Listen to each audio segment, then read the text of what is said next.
إن الحمد لله الصلاة والسلام على رسول الله السلام عليكم ورحمة الله وبركاته.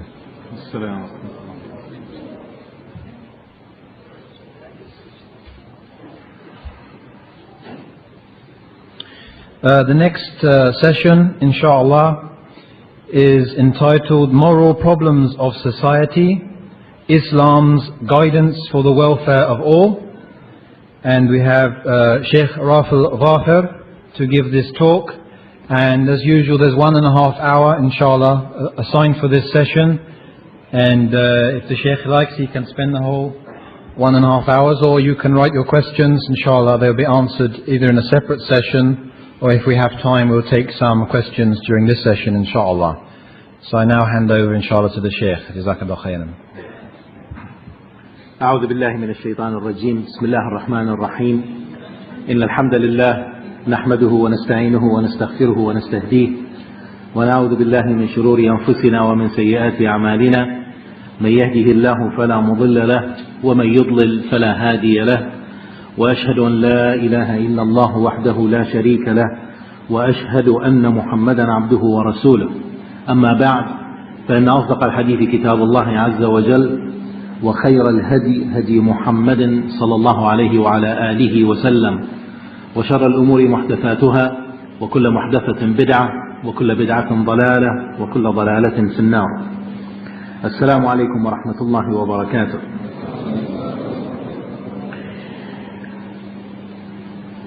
Yesterday, Sheikh Ja'far Idris gave his presentation, and before he started, he made a disclaimer which I liked, and I'm going to follow his footsteps. If you all remember, he said that he was not infallible, and that he might make mistakes. So, if it is true, take it. If it isn't, throw it away. And I like that, and I'm going to do the same thing with slight modification. And that is, indeed, I am infallible. And what I'm about to say, inshallah, might be right and might be wrong. If it is right, it is definitely from Allah Azza wa Jal, to whom we say thank you and to whom we praise. And if it isn't right, then it is indeed from the shaitan and myself, where I would seek refuge in Allah Azza wa Jal from the shaitan and ask Allah Azza wa Jal for forgiveness even before I start. The topic obviously is something that touches our life on a daily basis. These issues that are mentioned in your booklet, just to read them as labels take a while. We're asked to discuss unwanted pregnancies, adultery, fornication, breakdown of the institution of marriage and family unit, disrespect of the elders and teachers, drugs, alcoholism, smoking, extravagance and wastage, child abuse, pedophile, homosexuality, wife battering. There is no illness that's not mentioned in this. And naturally, if you're going to take it one by one and try to tackle it, not only the whole GMS conference will not be enough, but probably will take a long time to deal with each one of them separately. But if we look at them, they're really one thing, and they emanate from the same source. It's just a manifestation of the same illness, except that it shows itself in a variety of ways. The question is, are we as Muslims, be it individuals or as organizations, responsible for the illness of these people whom we live among? Naturally, some of these illnesses affect our societies.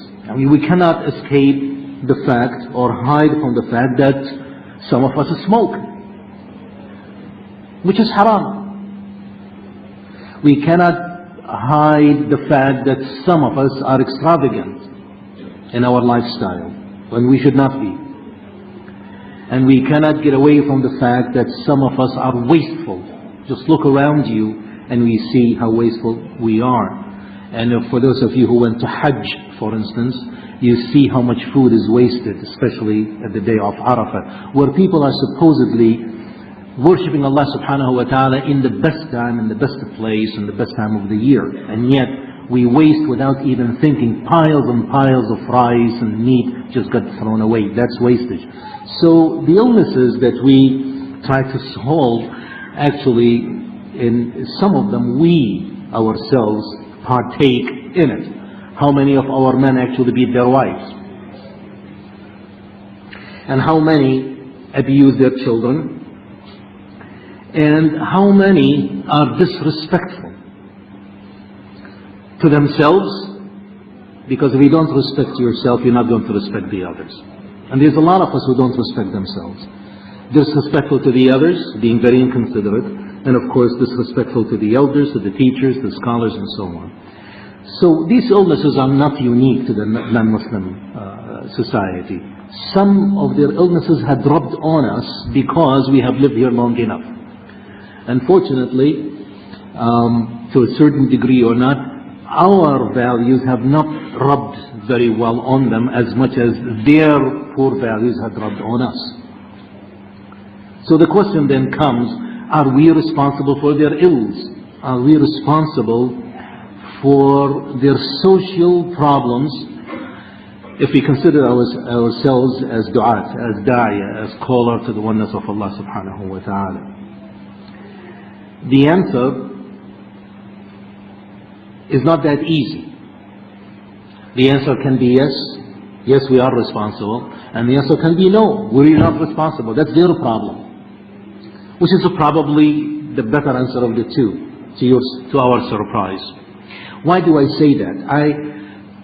I try not to inject my opinions here because my opinion has no place.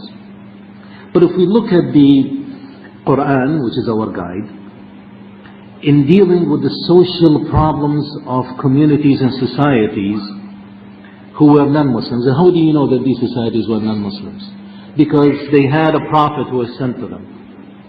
And you can judge from what these prophets and these messengers have said as to what was the social ailment and the social illnesses and diseases in those communities, and how did these prophets approach them? Because remember that it's not only Rasulullah alayhi salatu wasalam is a guide to us, he is the guide, but also all the other prophets and messengers are also examples and guidance for us, because if they were not, why would Allah Azza wa Jal mention them in the Quran? وَإِلَىٰ عَادٍ أَخَاهُمْ هُودًا قَالَ يَا قَوْمِ اعْبُدُوا اللَّهَ مَا لَكُم مِّنْ إِلَٰهٍ غَيْرُهُ وَإِلَىٰ مَدْيَنَ وَإِلَىٰ ثَمُودَ أَخَاهُمْ صَالِحًا قَالَ يَا قَوْمِ اعْبُدُوا اللَّهَ مَا لَكُم مِّنْ إِلَٰهٍ غَيْرُهُ وإلى مدين أخاهم شعيبا قال يا قوم اعبدوا الله ما لكم من إله غيره ولقد أرسلنا نوحا إلى قومه فقال يا قوم اعبدوا الله ما لكم من إله غيره. They all say the same statement. They just repeat it time and again. Different people, different prophets, different time, but the message is always one and the same, even though these communities and these societies had a variety of illness and a variety of diseases, social diseases. They didn't all have the same social disease, yet the prescription was one and the same. The prescription, the remedy, the cure was one and the same. Allah subhanahu wa ta'ala tells us, and to Ad we sent their brother, Hud, who told them, the meaning of the ayah, who told them, my people, worship Allah alone, because you have no God but Him. And then we go to Thamud, and Thamud, we have sent to them their brother Salih, who told them, oh my people, worship Allah alone because you have no other God but Him. And to Madian, we have sent their brother Shu'aib, who told them, oh my people, do not, my people, worship Allah alone because you have no other God but Him. And we have sent Nuh to his people, and he said, oh my people, worship Allah, you have no other God but Him. And we know that all these people, different of them, they were sent to people, and their people had different ailment and different diseases. The people of Ad, their problem was that they were so intoxicated with power. They were so intoxicated with power. They said that, who is going to challenge us? We were so mighty and we're so powerful that we don't have to obey Allah.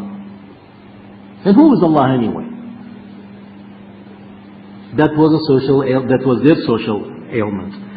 Thamud, on the other hand, they were very good people in handicraft and good engineers, that they built homes and houses and carved the mountains. No one can match even today what they have achieved.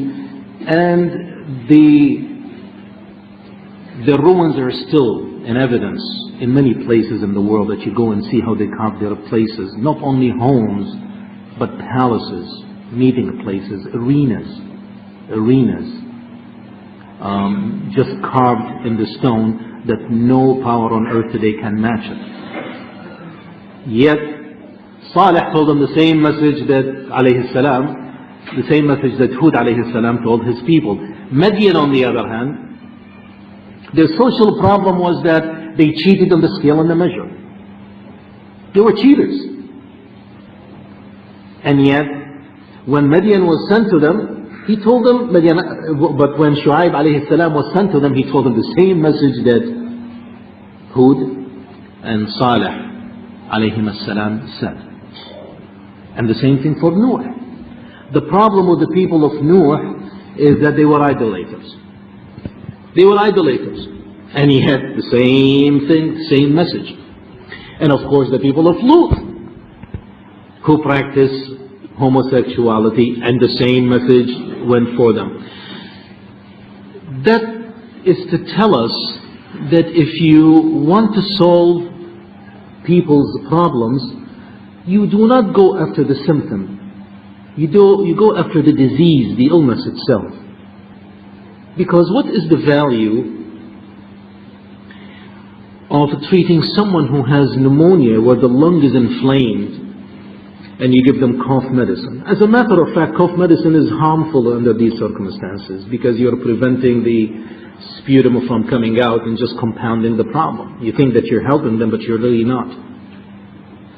And what is the value if you have a brain tumor that's causing severe headache to give them aspirin? What is aspirin going to do to the brain tumor? Nothing. So if you go to the people of Lut and you preach to them about the evils of homosexuality, that's not going to solve the problem. Because the problem itself is not the homosexuality. The problem is that what brought that sexuality to begin with? Why did these people deviate? I mean, the first human being was Adam alayhi salam. Was he homosexual?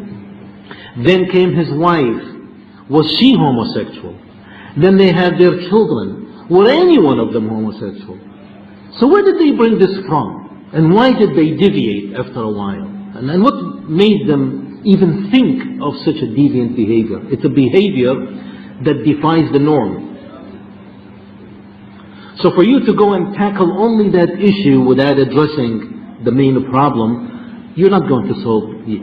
You might be looked at, and this is what I want you to remember, that you will be looked at as a good guy, a social reformer, muslih ijtima'i. You go to the people of Madian and say, people, don't cheat on the scale, this is no good. And your statement is correct. But what is its value is that you are a social reformer.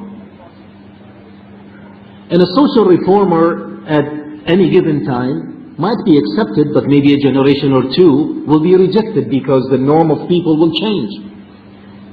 So what have you accomplished? You have not accomplished much. You might have put a small dent in the problem itself, tried to fix it, but you're not able to fix it as a whole. And that's why you never see in the Quran that the prophets actually went to their people only to solve their social problems or the illnesses that they have, without addressing the real main problem. And all these prophets, alayhim salam ajma'in, understood that the main problem here that we're dealing with is that in the beginning, these people deviated because they did not follow the path of Allah subhanahu wa ta'ala, which is the theme of this meeting, and it should be the theme of the previous meeting and the theme of the coming meetings and all the time until we die. And that is, you want to solve problems? Solve the issue of Tawheed. Address it from the angle of Tawheed. When you address it from the angle of Tawheed, you will have absolutely no problem. You can solve any problem that exists and any problem in the future that might arise. And we have our own experience with this. This is not an abstract thing, even though it is well documented in the Quran. Early on, when we were young and naive, anytime the non-Muslims wanted to know something about Islam, we will rush and go and give talks and give lectures. And I think over here it's no different. And that they will ask you to come and speak to this group of women, with this group of people in this university or that church. And they will choose a topic for you that's bothersome to them. And they want you to explain it so that they will decide whether Islam is really the appropriate or the proper thing or not. And we go as naive, and we go and rush.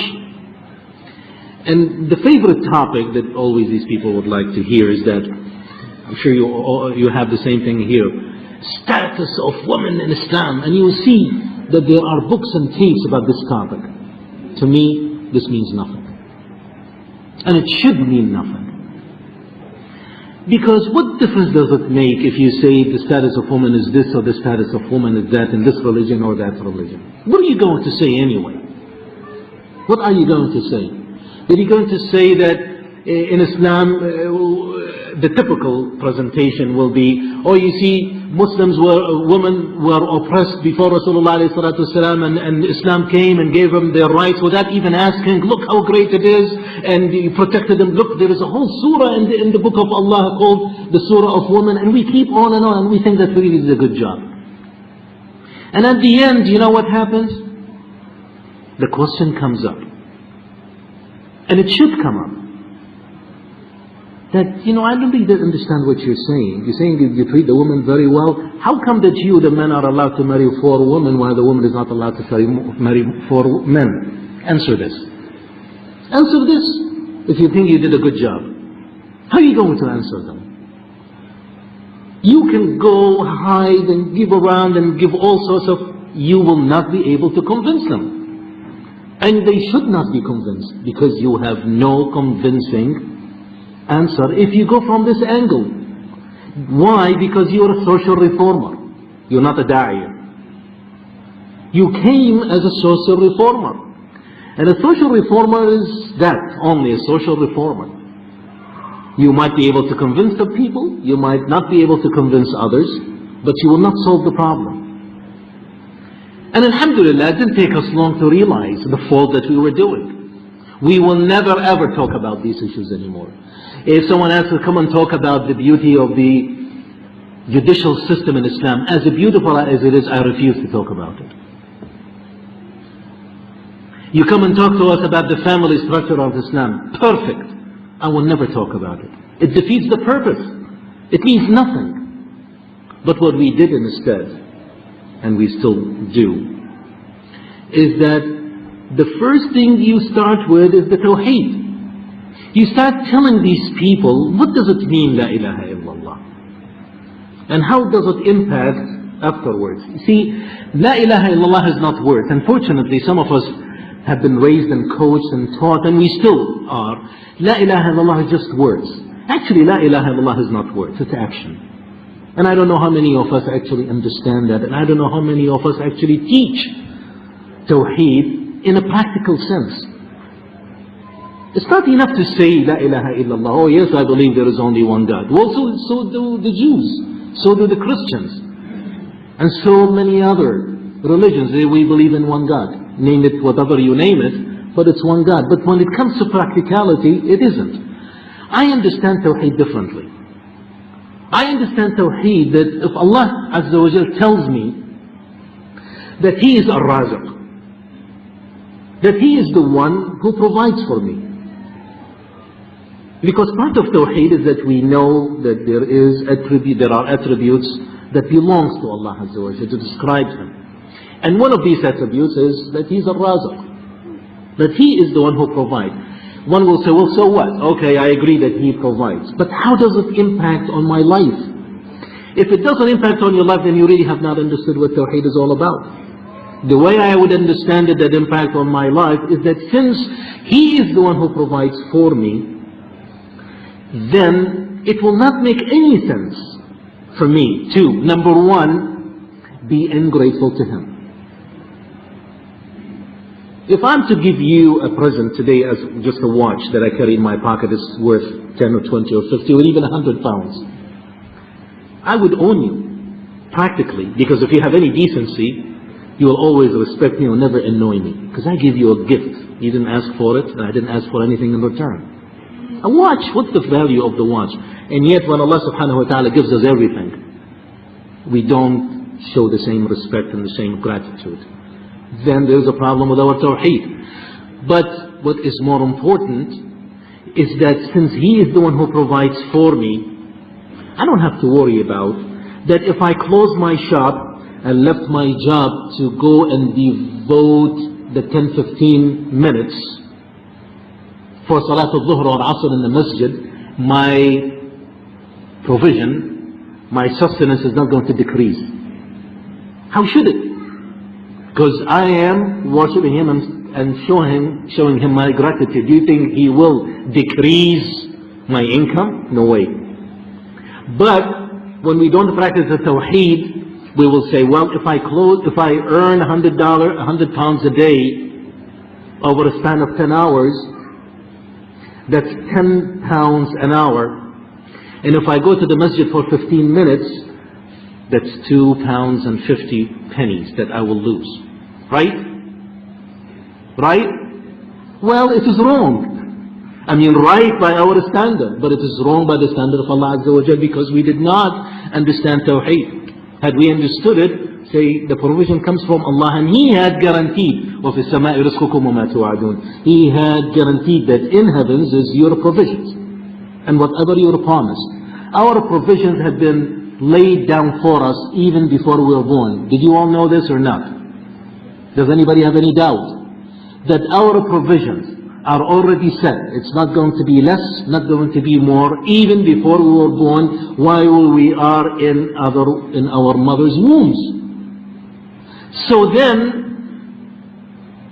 if I want to practice Tawheed, I know my provision will come. It's not going to decrease. But I have to earn it. And I have to work for it to be earned. Then I have a choice. I have a choice of going out there and earning my livelihood in a halal way or a haram way. See, if you go and rob a bank, that's a way of getting a provision, isn't it? It's an income. And it is part of your risk. It will be part of the risk that Allah Azza wa Jal had designated for you. Or you can go and sell and buy or be employed or have a halal job. You will have the same provision. It's up to you how you get your provision, but it will be the same. It will not be more, it will not be less. This is the Tawheed we're talking about. So the Tawheed is the one that changes people's lives. And that's why you see a very strange statement. It's not strange for the one who understands the Tawheed. When Shu'aib alayhi salam ordered his people to La ilaha illallah and making the salat, his people were amazed and said, قالوا يا شعيب أصلاتك تأمرنا أن نترك ما يعبد آباؤنا أو أن نفعل في أموالنا ما نشاء. He said, wait a minute, Shu'aib, are you telling us that the salah, and here salah is in reference to ibadah as a whole, the worship of Allah Azza wa Jal, and you're not going to make salat if you don't have Tawheed. They told him that your salah, which is the metaphor for Tawheed, is going to make us change our lifestyle so that we will leave what our fathers used to worship and will stop us from doing with our wealth as we please? They understood what's the ramification of Tawheed. And this is why we say that if you want to solve people's problems, you have to go to the source and you have to go to the Tawheed. Never ever will I ever talk about, I will not advise you to talk about these issues as women in Islam without addressing it from the concept of Tawheed. When we started doing this, we never ever heard anyone ask the question, how come the women don't get married to 4 men? Why didn't they ask the question? Why? Because now they look at you not as a social reformer. You're not speaking on your own. You're speaking on behalf of the creator of the universe. So if they have a problem, then they have a problem with the creator of the universe. So they will not dare ask that question. Now they understood where you're coming from. Before that, you are to be challenged. Once you came from the point of Tawheed and said, you know, the woman in Islam is because Allah Azza wa Jal who created everything. He who is this and that. And we are obligation to Him, this and that, have said pertaining to this issue, this and that. You referred it to Allah Azza wa Jal, now it is unchallengeable anymore.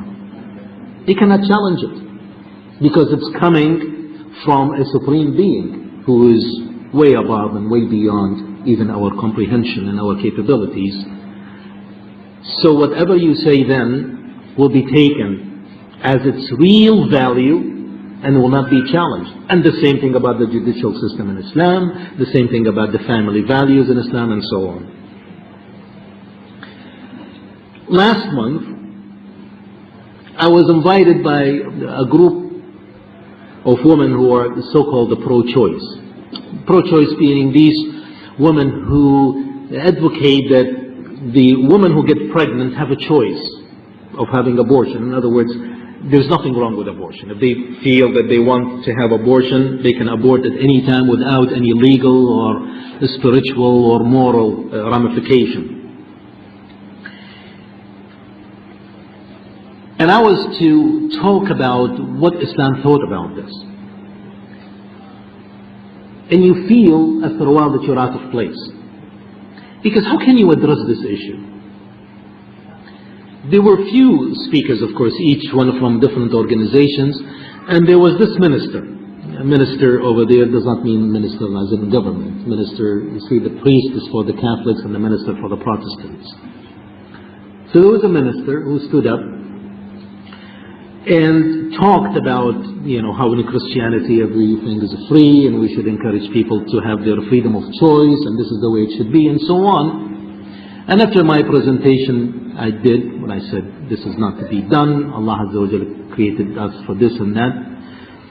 And then he stood up and said, no, because if we do not allow women to have abortion at will and freedom, then you will see what you see just a few blocks away. The meeting was held in downtown Washington, D.C., not far from the White House and the Congress. For those of you who have been in Washington, D.C., the capital of the United States, just a few steps you go outside the White House, you are in a different world. The White House is all nice and clean, secure. Just a block or two, it's a jungle. It's a jungle. You don't feel safe. Drugs all over the place. Homeless roaming the town. It's just like you live in two different cities, two different worlds, and they're only one block away. He said, just go out there and you will see on your way that how many children are in the streets. They're filthy, they're dirty, they're not taken care of because their mothers are not able to take care of them, and they're, of course, they're all were born out of wedlock, and their fathers are not there. So what is better, for these children to live like this, or that we prevent them from coming to this world to begin with? It's a social problem. How do you answer it?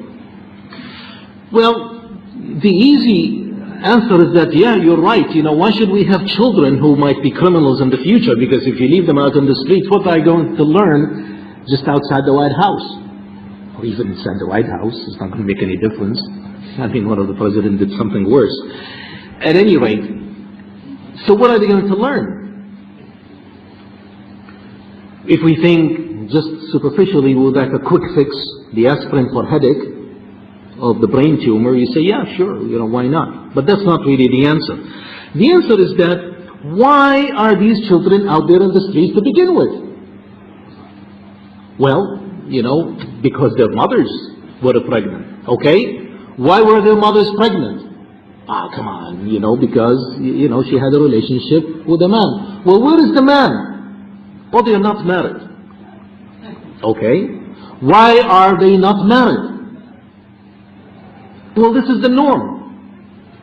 But that's not the norm. This is just recently became the norm. What was it before? Well, things have changed.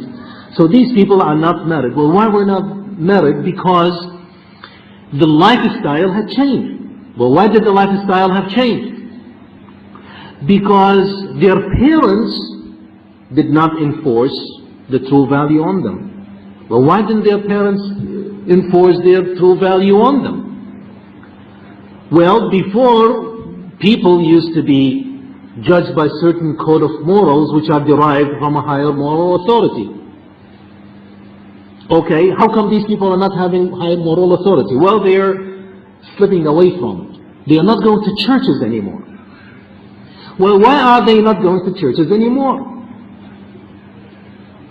Because the churches have no real answer to their problems, and the churches were very lenient.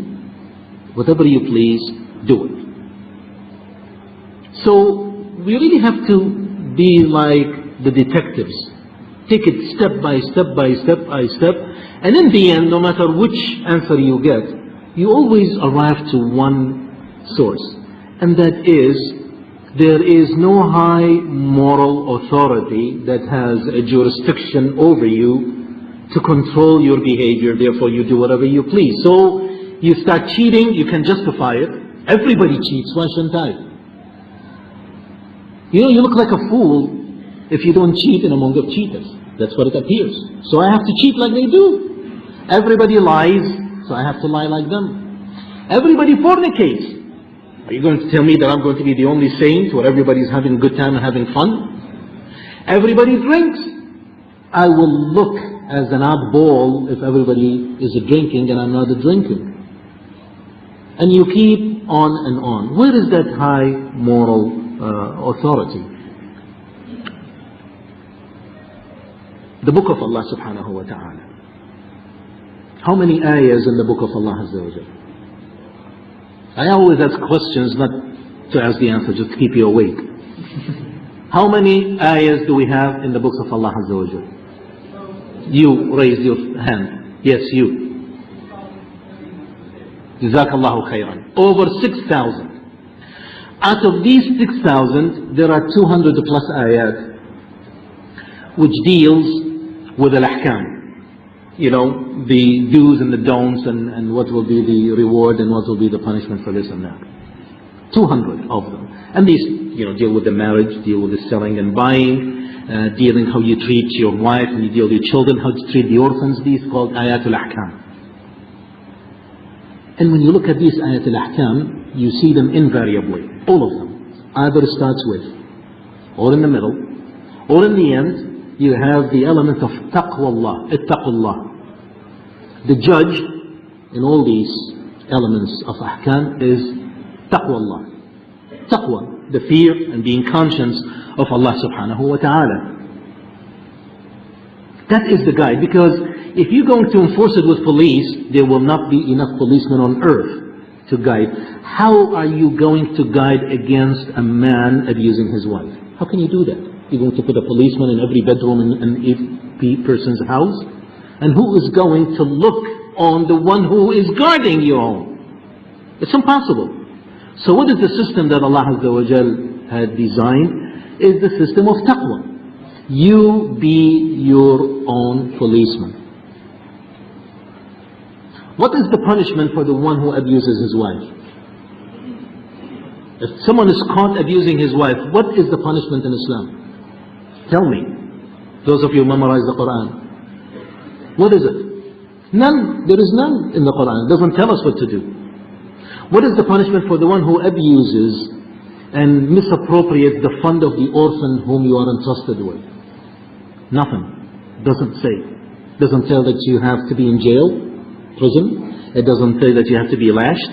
It doesn't say that you have to be beheaded. Nothing. None of that elements.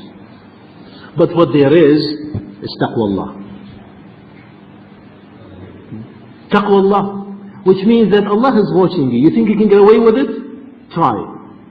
You might get away with it on this earth. You might. Most of the time you don't. But if you do, there is the real judgment and the real day of reckoning in the hereafter. And this is what kept people in check. That high moral authority. If we want to remedy the social ills of a society that is non-Muslim, you have to go through the element of La ilaha illallah. Instill it in people, make them understand it. And once they accept it, then it's very easy for you to say, well, since you accepted it, then Allah says about this issue, this and that. And Rasulullah alayhi salatu wasalam, when he sent Muaz radiallahu anhu wa ardah to Yemen, what did he tell him?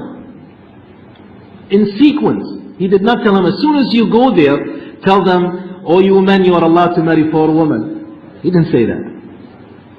He didn't even tell them that you have to pay zakat. He didn't tell him. But he said, first, tell them that they have to worship only Allah Azza wa Jalla.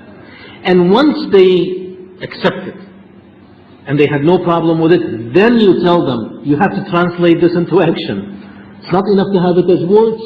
It's not enough to have it imprinted in your heart. You have to show it. And how do you show it? The first thing, tell them that they have to perform 5 salats a day. Did I make this up? It's hadith. And once they perfect the salat, then you tell them that they have to pay the zakat. And then the rest of the laws.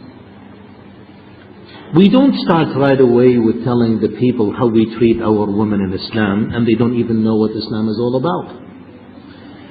So we don't need to tackle every single social ill that we have, whether in this society or any society, by tackling it directly.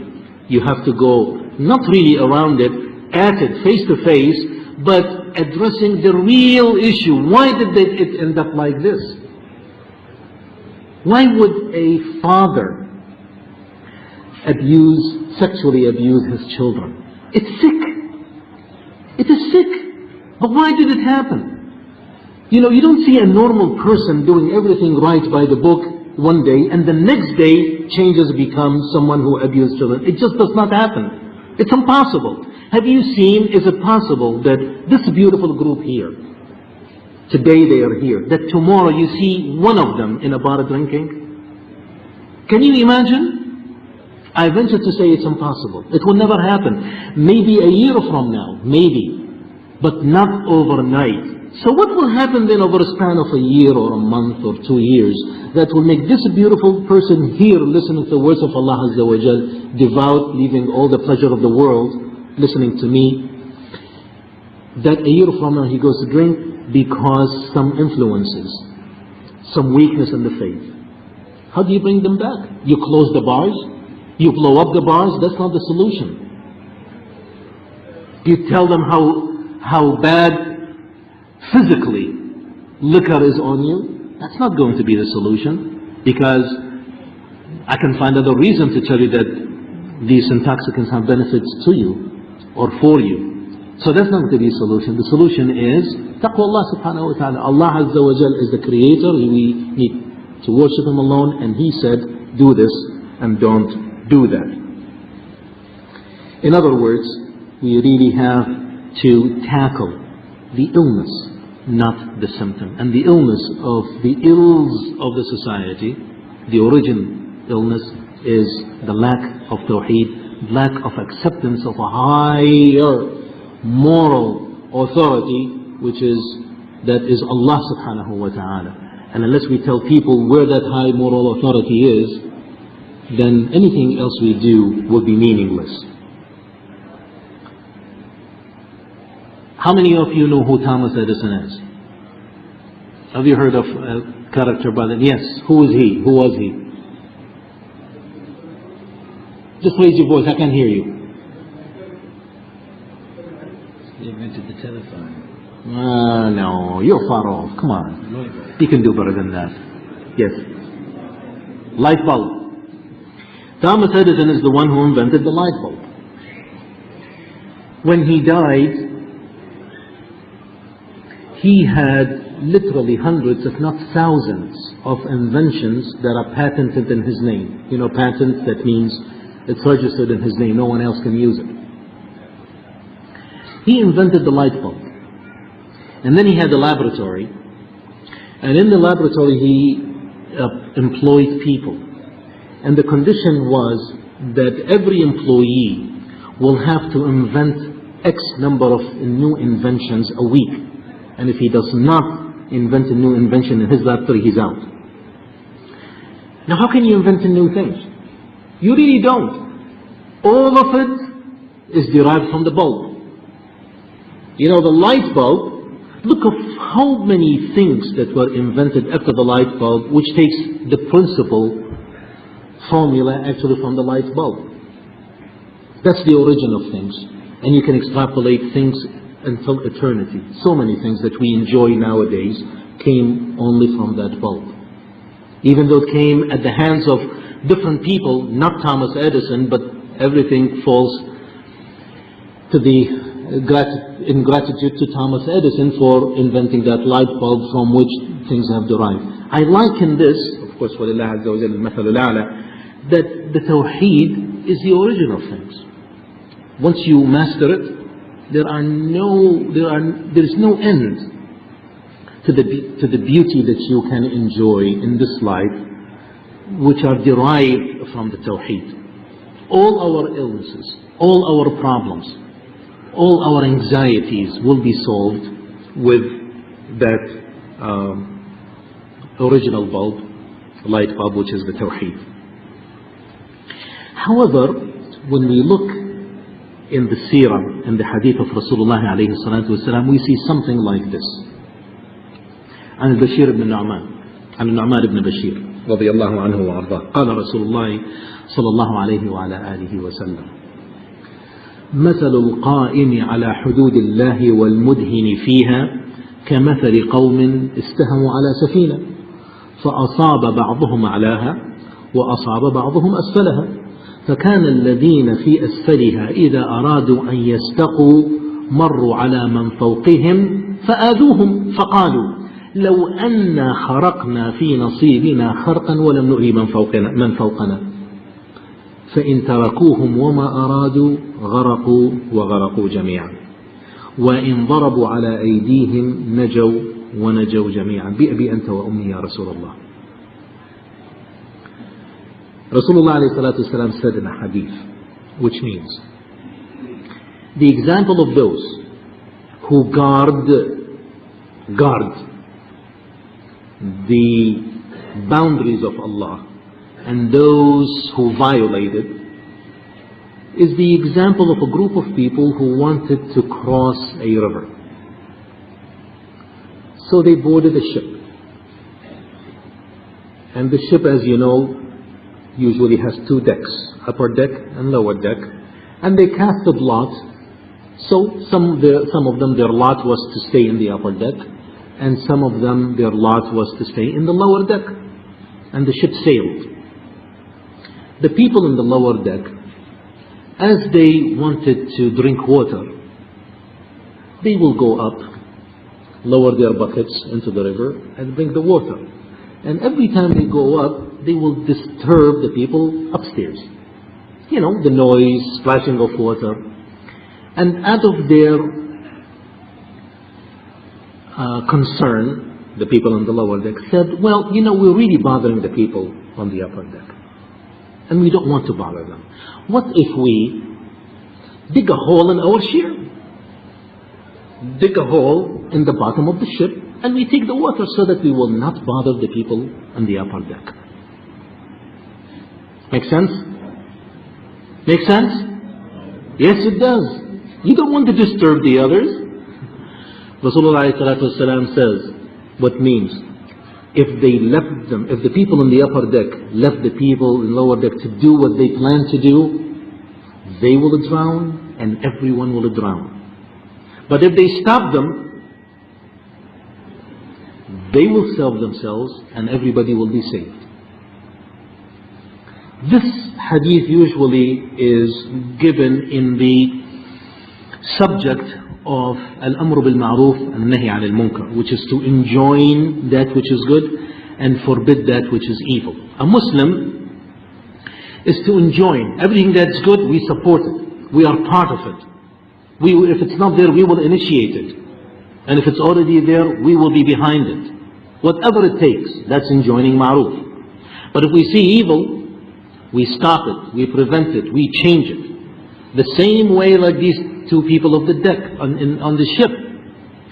Remember that the people in the lower deck, were they evil ones? Were they evil ones? Were they wrongdoers? They were good people. They had good intention. They did not want to disturb the people in the upper deck. However, good intention will not justify their action. Good intention is one thing. I have to deal with the results. Good intention is for you, between you and your maker. I have to deal with the result of your work. The result of your work is you're going to make me drown. And I have to stop you. I don't care what your intention was. And I don't care what justification you give. If you intend to do something that will harm me as an individual, harm the whole community, I have to stop you. Where do you tie this with what we said as a da'iyah? You do not solve people's problems initially. You actually refer them to tawheed. You solve it or reconcile it this way. If you are going as a da'iyah, usually as a group like GMIS is an organization that is an organization of da'wah. GMIS cannot go and say to the homosexuals, stop homosexualities and march onto the streets. That will not be their proper place. But GMIS' responsibility is go and tell people, La ilaha illallah, tawheed. Go to the core of the problem. At the lower level, which is you and I as individuals, we have to tackle these daily issues, which are the ills of the society.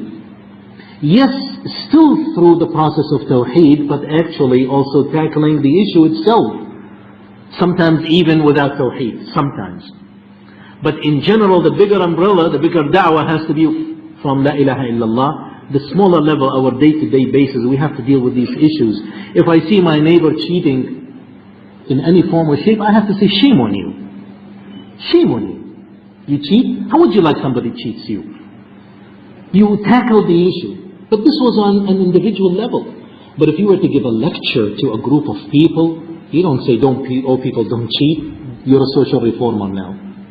And you have no value. Or your value will be limited at best. You talk to them about tawheed, and then how the tawheed will prevent you from cheating.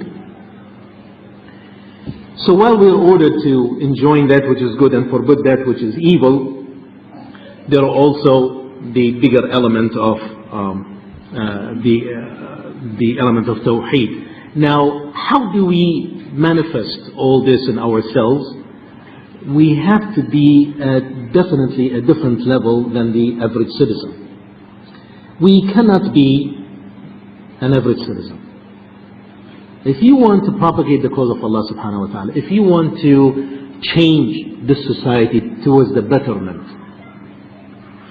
then you have to be the example.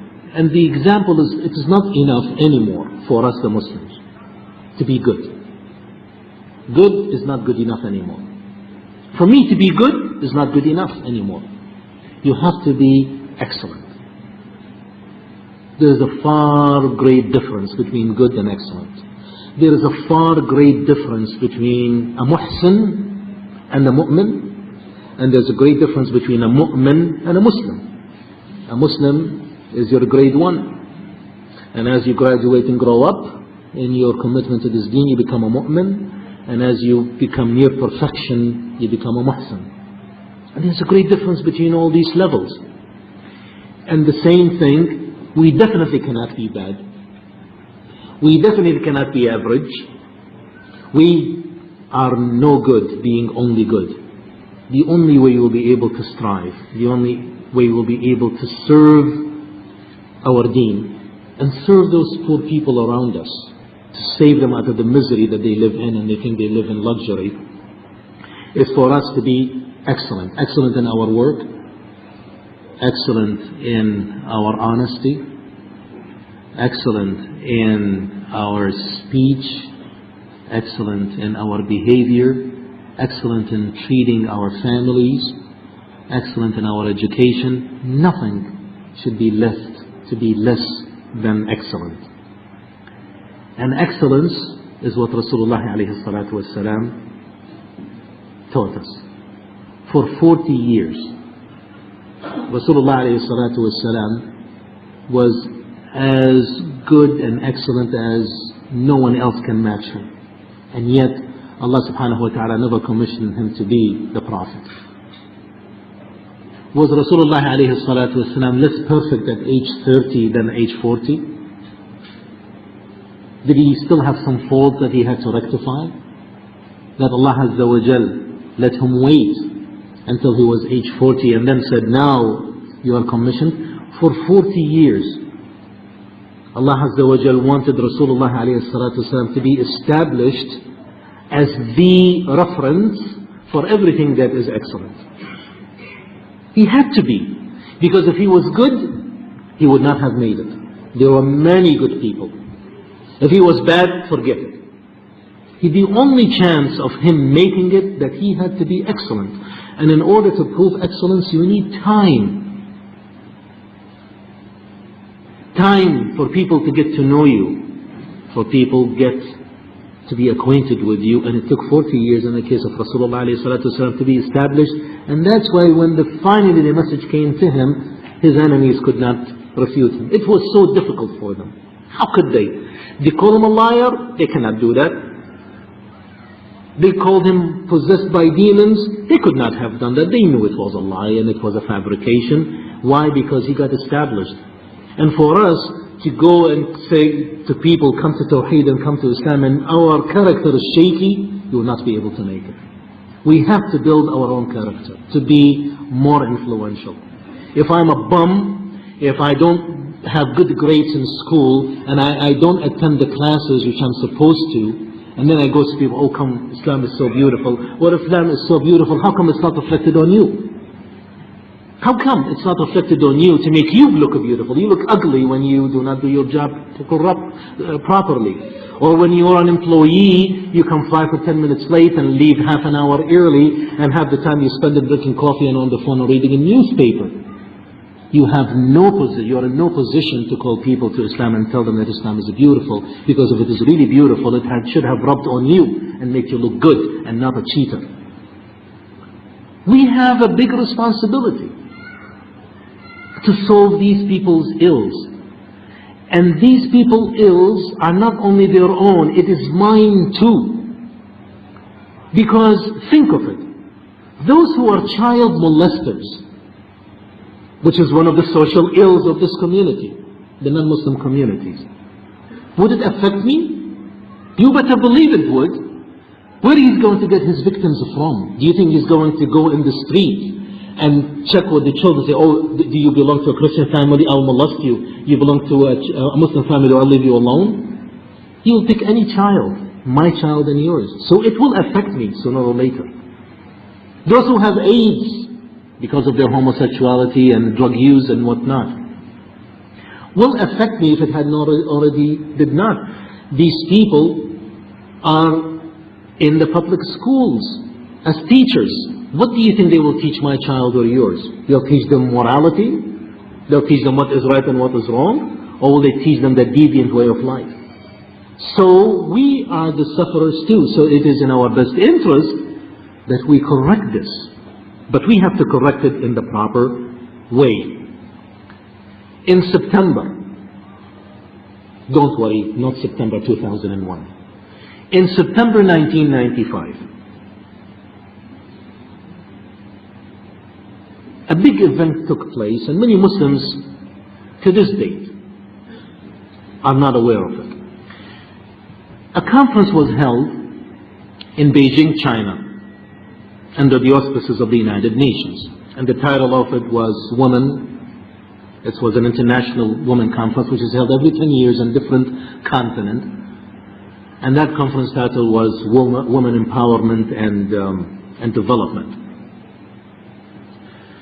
And of course, the title does not reflect of anything that's dangerous, but when you go there, and we did go, you saw the attack on Islam, that it was targeted to be destroyed because it stood in the way for those who wanted to control the world through the process of immorality, which takes many forms.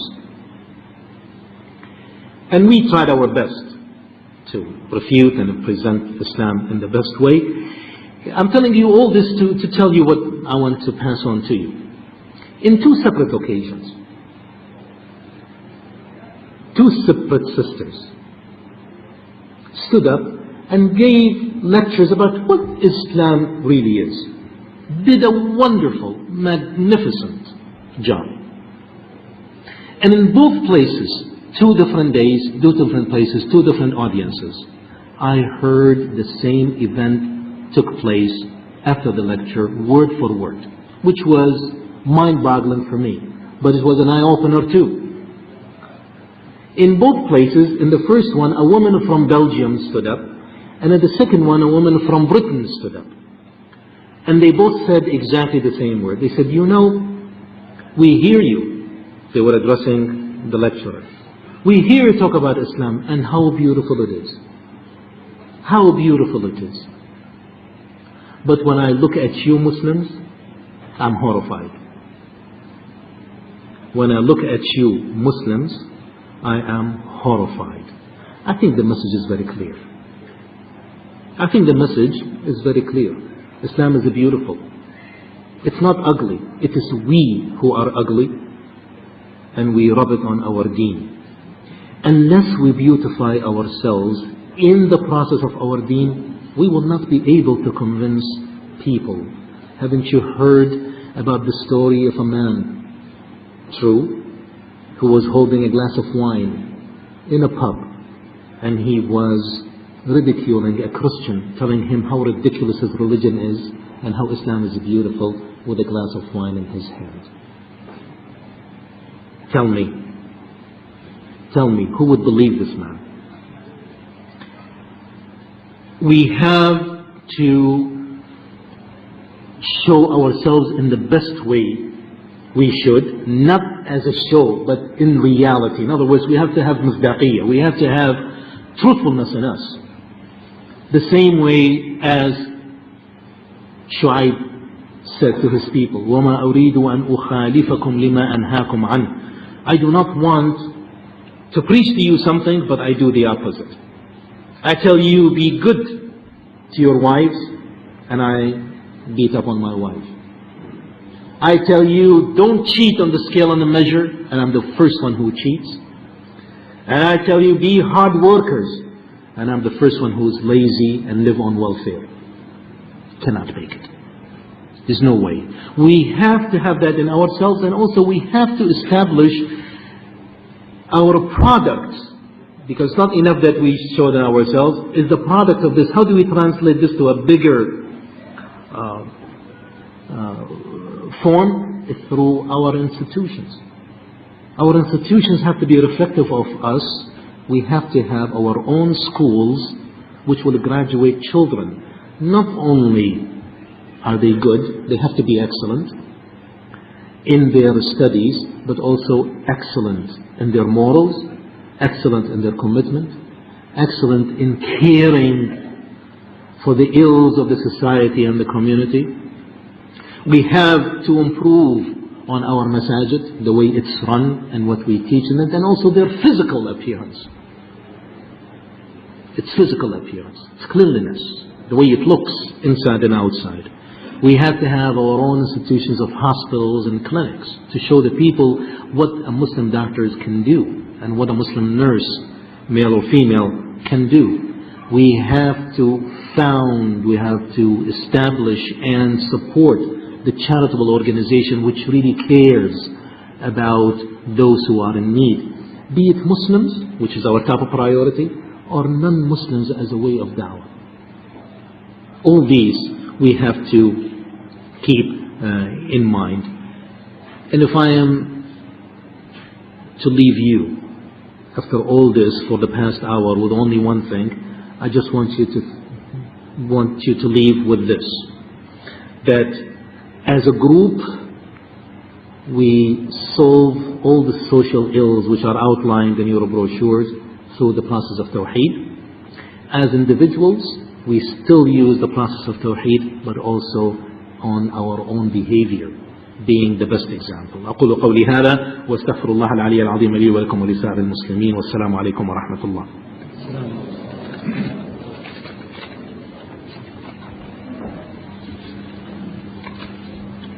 Okay, we have some time left, inshallah, for questions.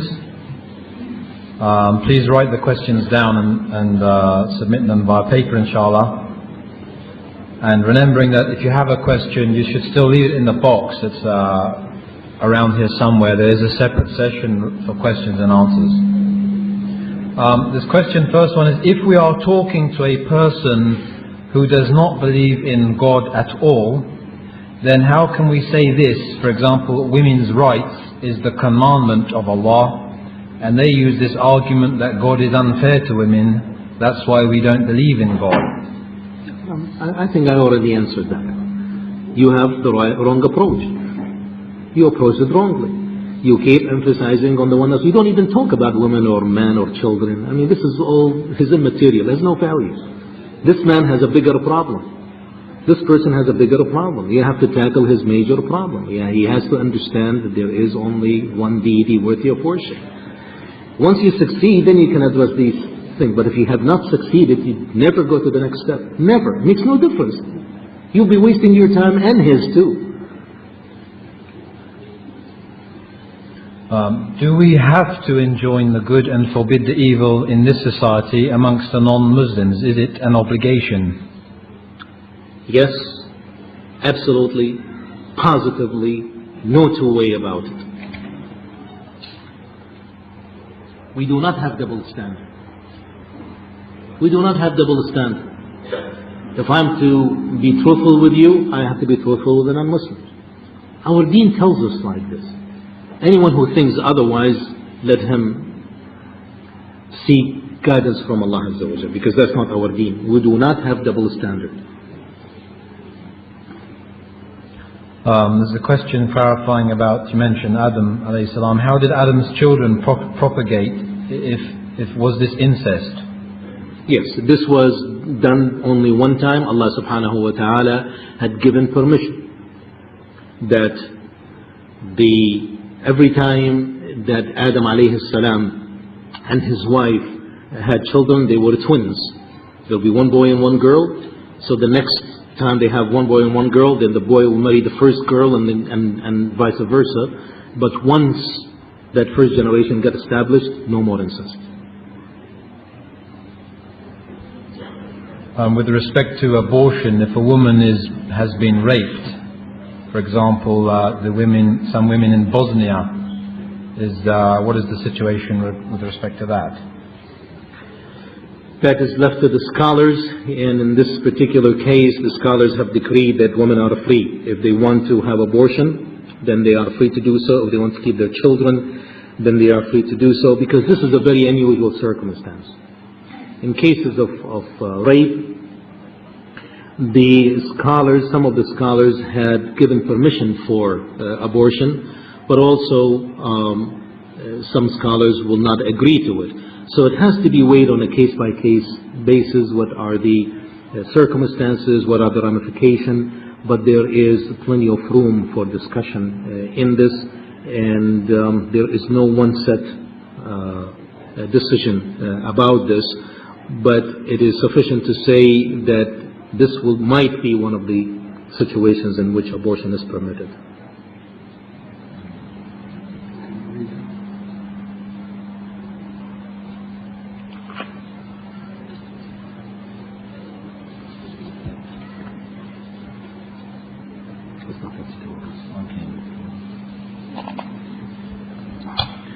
There's some more questions here which are not related to the topic, so we're supposed to filter them out. Does anyone have a question from the floor that's related to the topic?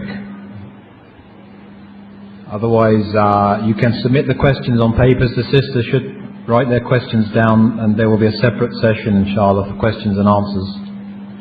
This is part of these, so maybe you can give it to her.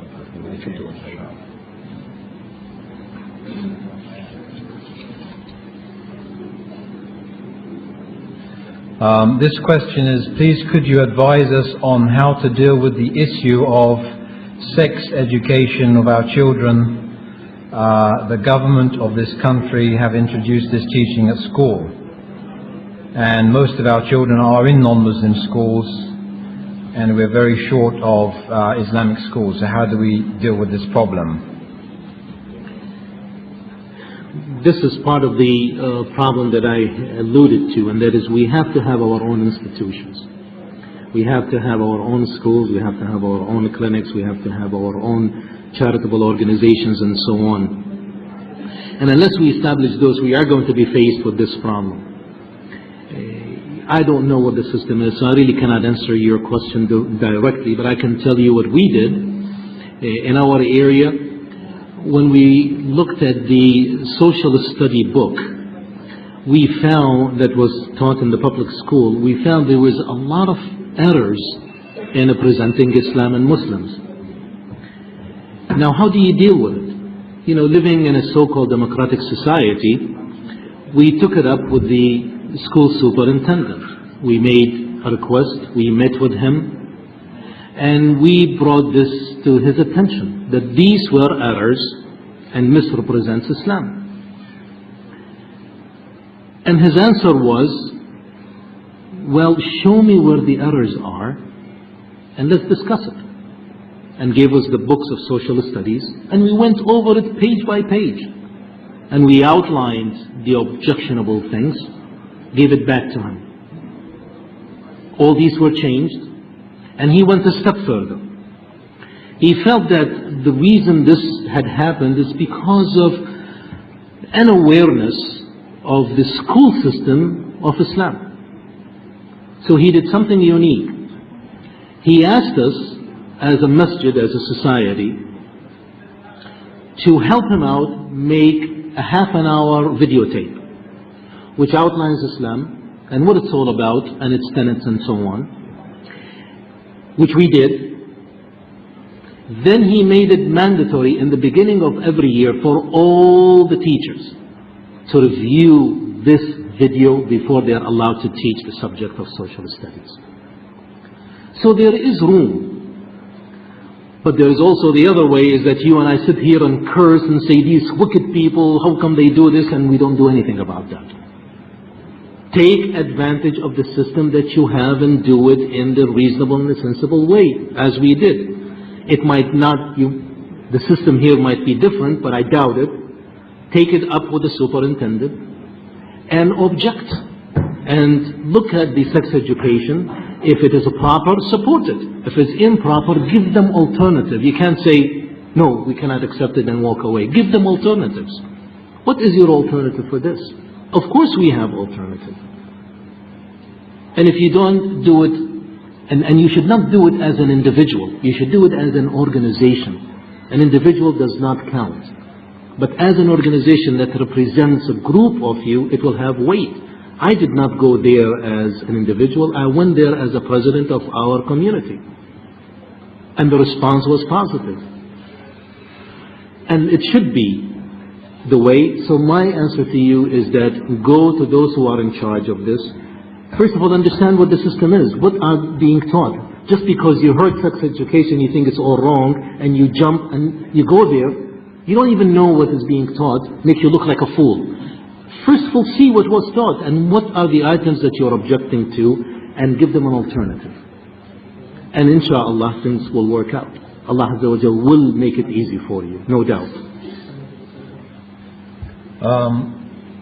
These two questions are similar, so I'll read them both out. The first one is it possible that people are actually born with homosexual tendencies, or is it certain that it's in society that an individual goes in that direction? And the second related question is, what is the Islamic stance on people who say they are not catered for by any religion, such as hermaphrodites or transsexuals, or they say that they were born this way? The answer to the first question is no, there's no such thing. This is how the shaitan wants to propagate this evil among people, that you were born this way. Why were they born this way? What is different? They have different chromosomes or different genes? This has not been proven, and it will never be proven. It's a deviant way. It's a deviant way, and that is all there is to it. If you allow this to pass as it is, who is to say? Tomorrow, the thief will say, listen, don't you dare put me in prison.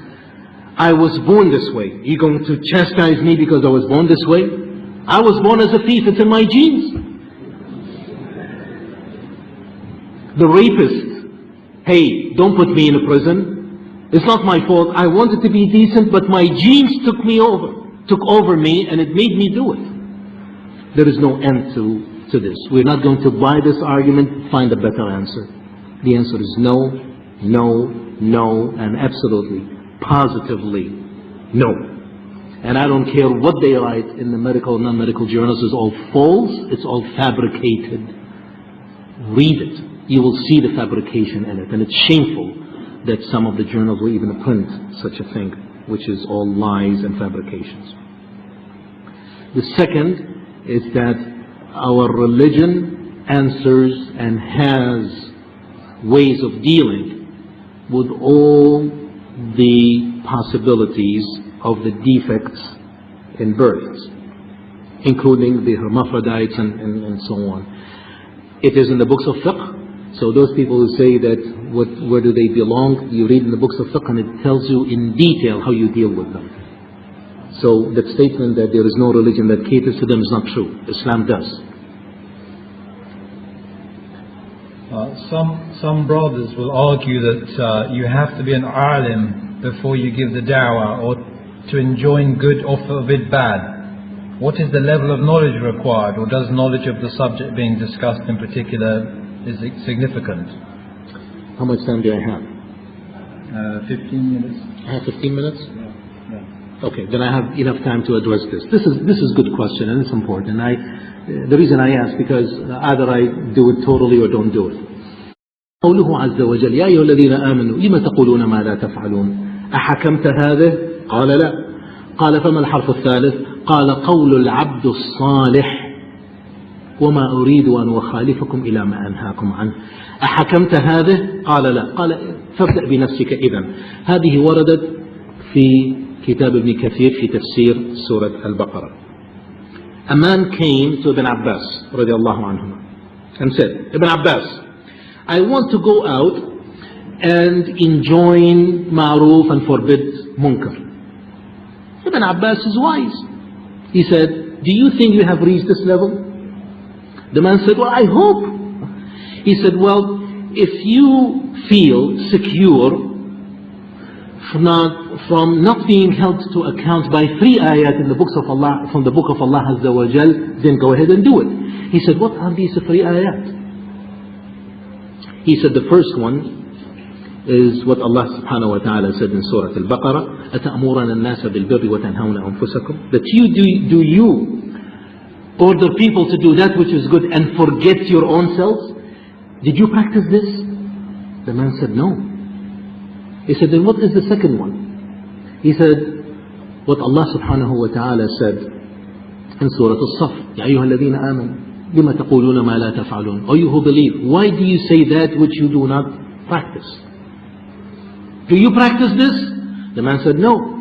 He said, what is the third one? He said, the statement of the righteous person. Of course, he was referring to Shu'aib alayhi salam, when he told his people, and I do not want to preach to you something and do something different or opposite. Have you practiced this? The man said, no. Then Ibn Abbas said, then you know what? You better start with yourself. You better start with yourself before preaching to people. Now, if you look at this story, this was narrated by Ibn Kathir, alayhi rahmatullah, in his book of Tafsir, in Tafsir Surah Al-Baqarah.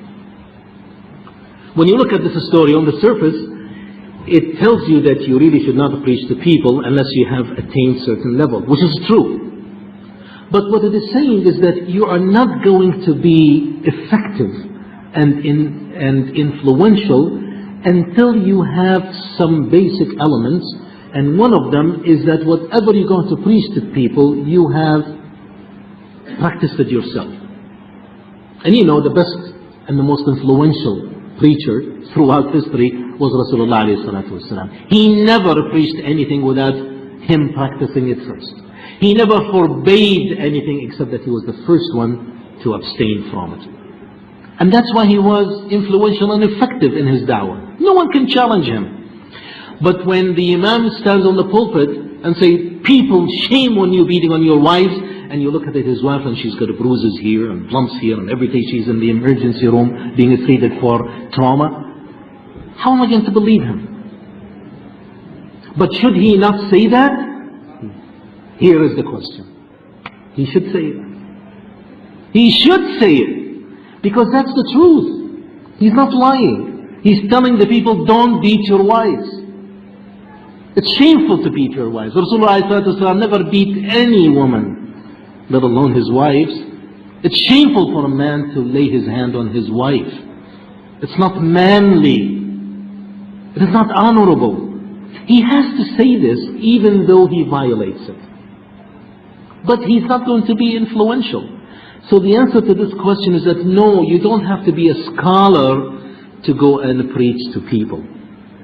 But you will be more influential if you had good knowledge and you practiced it. And Rasulullah ﷺ said, بَلِّغُوا عَنِّي وَلَوْ آيَةً, that tell on my behalf even one ayah. So the minimum you should know is at least one ayah, one hadith, one statement, one incident. That is sufficient. If that's what you know, that is what you know, and you are obliged to propagate it. Wallahu subhanahu wa ta'ala a'lam. Jazakumullah khairan, Sheikh. That's the end of this session, but please remain seated. There's some important announcements now, inshallah.